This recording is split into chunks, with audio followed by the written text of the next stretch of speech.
নমস্কাৰ বন্ধুসকল, মোৰ চেনেলটোলৈ আপোনালোকক আকৌ এবাৰ স্বাগতম।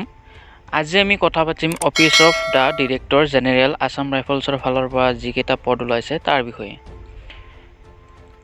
বলক এতিয়া আৰম্ভ কৰোঁ।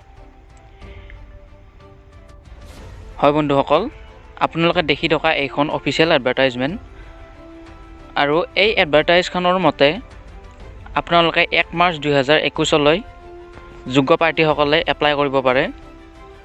তাৰ পাছত আছে যদি কোনোবা আছাম ৰাইফলছত আগতে কাম কৰি মৃত্যু হৈছে নাইবা ডিসচাৰ্জ হৈছে তেওঁলোকৰ ল'ৰা ছোৱালীসমূহক ইয়াত বেছিকৈ প্ৰাধান্য দিয়া হ'ব। তাৰপাছত 3 নম্বৰত উল্লেখ কৰিছে যে অফলাইন নাইবা ইমেইল যোগে যোগ্য প্ৰাৰ্থীসমূহক ইণ্টাৰভিউৰ কাৰণে মাতি অনা হ'ব। তাৰপাছত আপোনালোকে এই জবটোৰ কাৰণে অফিচিয়েল ৱেবছাইট www.assamrifles.gov.in ত গৈ এপ্লাই কৰিব পাৰে। তাৰপাছত 4 নম্বৰত যিসমূহ পদ মুকলি হৈছে তাৰ লিষ্টখন দিয়া আছে, আপোনালোকে এফালৰ পৰা চাই ল'ব।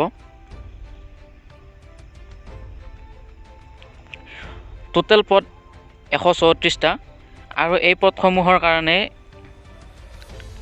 অসম ৰাইফলছৰ পৰা ৰিটায়াৰ হোৱা বা মৃত্যু হোৱা ল'ৰা ছোৱালীক বেছিকৈ গুৰুত্ব দিয়া হ'ব আৰু তেওঁলোকে প্ৰায় মেট্ৰিক পাছ কৰিব লাগিব।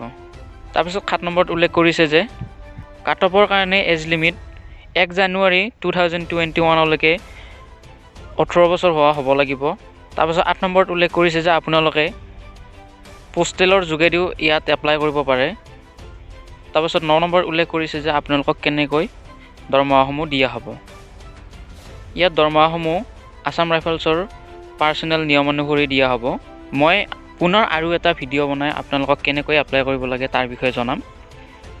তাৰ বাবে আপোনালোকে মোৰ চেনেলটো ছাবস্ক্ৰাইব কৰি লওক আৰু ভিডিঅ'টো যদি ভাল লাগিছে লাইক কৰিব, কমেণ্ট কৰিব, শ্বেয়াৰ কৰিব নাপাহৰিব। ধন্যবাদ।